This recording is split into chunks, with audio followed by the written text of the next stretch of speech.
가계대출 증가가 굉장히 되고 있죠. 4월에 2.5조, 예, 여기 지금 가계부채, 주담대랑 기타 대출, 신용대출 합한 건데, 4월 17일 기준으로 2.5조니까 4월 말일 되면 이게 2월을 넘어가겠죠? 이게 왜 이렇게 됐냐? 당연히 3월에 부동산 거래가 많이 됐으니까, 4월에 펑 튀는 거죠, 뭐. 수도권의 부동산 거래가 많이 됐으니까. 그래서 요거를 잘 봐갖고 이분들이 대출을 규제를 할지 말지 정한다. 이렇게 나오는 거고. 한남 4구역이 지금 수주를 굉장히 잘하고 있대요. 근데 하반기에 압구정이랑 성수 전략정비구역 시공사 전쟁이 펼쳐지기 때문에 예, 삼성이랑 현대의 배틀이 굉장히 빡세질 거다. 이런 느낌으로 보시면 될 것 같아요. 그리고 전세값 상승으로 공공임대주택이 인기가 많아지고 있다. 예, 공공 매입입대 경쟁률이 치열해진 배경은 전월세 가격이 상승하기 때문이다. 이게 당연한 거죠. 예. 지금 전세 가격이 2,523만 원이에요. 예. 그럼 한 평이 얼마죠? 2,523 곱하기 3.3 곱하기 25 하면 아니죠. 잘못했네. 2,523 곱하기 25 하면 6억 3천이네요. 25평. 2,523 곱하기 33평은 8억 3천이에요. 그러니까 지금 8억 3, 4천이니까 전세가 너무 비싸니까 공공 매입임대로 이제 들어가려고 하는 거죠. 재개발 또 이거는 재건축 후에 교통 문제가 있다. 그래서 그 이문 아이파크장이랑 그 레미안 라그랜데 그다음에 이문 4구역 이쪽 휴경 자리에 이렇게 해갖고 교통이 문제가 된다. 이게 그래서 재개발 재건축의 문제 중 하나다. 부분 재개발 재건축에 좀 한계가 있고 뉴타운 택지지구로 선호한다. 예. 근데 서울은 대부분 부분 재개발 재건축이다. 그래서 일자리와 접근성이 좋지 않은 지역들은 뉴타운 신규 택지에 나중에 선호도가 좀 뒤처질 수 있다. 이렇게 보시면 되고 대단지 프리미엄 요거 이제 대단지들이 가격이 더 많이 올랐다 이거예요. 그래서 1,500가구는 이제 이상 아파트 가격이 6.83% 올랐고 나머지들은 이제 5%가 안 되죠. 그래서 웬만하면 대단지 사라. 이 뜻이고요. 예, 다 아는 거죠. 대단지 사라. 그리고 요거는 국내은행 가계 주택 수도권 아파트 상승률인데요. 이 빨강색이 상승률이고 파란색이 가계 대출이에요. 이 가계 대출 얼마나 안 해줬냐 이거거든요. 마이너스면은 이 문재인 정권에서 가계 대출을 굉장히 안 해줬어요. 근데 상승률은 높았죠. 왜 높았을까? 예. 가계 대출을 안 해도 이 강제로 매수세가 몰릴 수밖에 없어요. 공급이 극도로 부족해지면은. 그래서 이 하반기에 공급의 역습이 나온 거죠. 그리고 그 다음에 윤석열 정권 초반에는 좀 풀었죠. 왜 풀어줬죠? 가격이 급락하니까 부동산 시장 살리려고.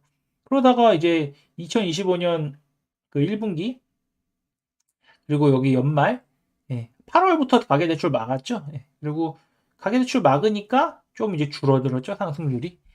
그래서 이게 뭐 정부에서 할 수 있는 가장 쉬운 방법 중 하나가 집값 잡을 수 있는 가장 쉬운 방법 중 하나가 가계 대출을 줄이는 거다. 대출 규제를 하는 거다. 그런 거죠.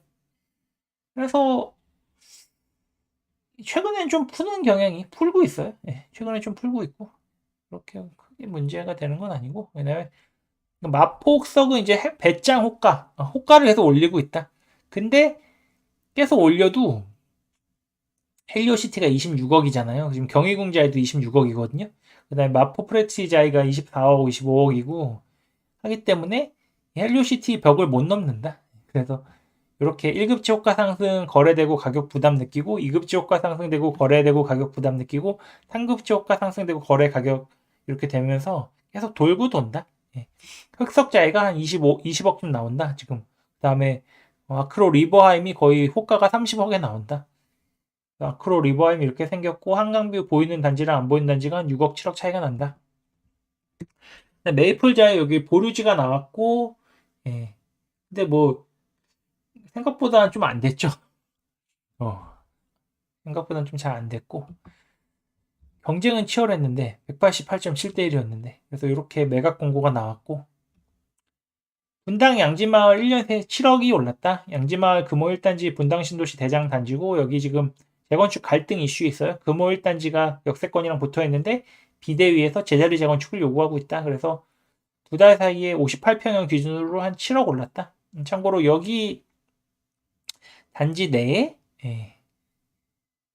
재건축 이제 같이 하잖아요, 여기가. 예, 통합 재건축을 하고 있는데 선도직으로 돼서 이재명 후보 집이 있죠. 예. 그다음에 강남 3구랑 용산 전세 시장이 불안하다. 예. 강남 3구 전세 수요가 빌라로 일부 이동해 갖고 빌라 시장의 전월세 가격이 상승되고 있다. 이건 계속 돌고 도는 거예요. 그러니까. 예, 그리고 이제 25년 상승률을 갖고 온 거고. 서울 전세 상승 갱신 비중이 증가되고 있다. 왜 전세 상승 갱신 비중이 증가하냐? 집값이 많이 오르니까 2+2를 쓰고 5% 올린 다음에 그냥 사는 거죠. 그러면 그분들이 4년이 지나면 어디로 가죠?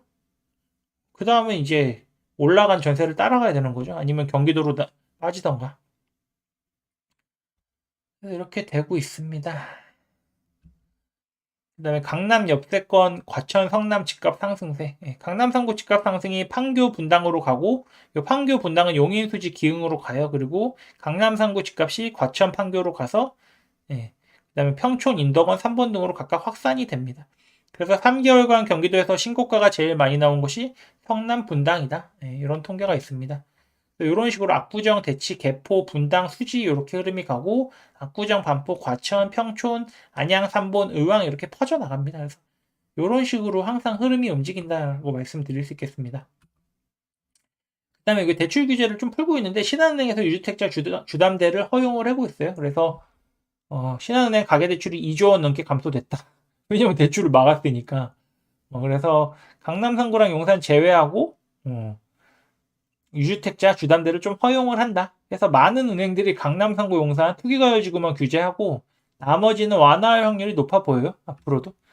네, 그렇고 토호 확대 지정 탄핵 정국 숨고르기 양상인데 재건축 추진 단지 위주로 좀 뜨겁다. 그리고 전세 가격은 역세권, 학군지, 대단지 등 선호단지 위주로 임차 소유가 지속되며 상승 계약이 체결되고 있어서 전세 가격은 좀 괜찮다. 네, 뭐 이렇게 보면 되고. 울산, 세종이 굉장히 지금 강세고 울산은 물량이 25, 26, 27 계속 부족하고 세종은 대통령실 이전 모멘텀이 있어가지고 가격이 괜찮은데 대전에 좀 인허가 물량이 많아가지고 추적 관찰이 필요하다 이렇게 볼 수 있고 요 이제 상승률을 한번 보시면은 이 한강변에 있는 붙어있는 그 구들만 많이 올랐어요. 예, 양천구는 이제 목동이 있고 하니까 많이 올랐고 그래서 여기가 한국의 핵심이다. 예, 아파트 가격의 핵심이다 이렇게 보시면 되고 강남구가 제일 많이 올랐네요. 여기 이제 월별 상승률인데 여기서 가장 중요한 건 뭐 강남 3구랑 과천이 많이 올랐는데 이것보다 중요한 게 월세 가격이에요. 이 월세가 계속 오르고 있는데 이거 되게 문제거든요. 예, 그래서 왜냐면 이 월세가 오르는 폭만큼 얘네가 더 오를 수 있는 거거든요. 예, 그래서 이거 근데 잡아야 되는데 못 잡을 것 같아요. 예, 그래서 이게 조금 문제가 커질 겁니다. 제가 지금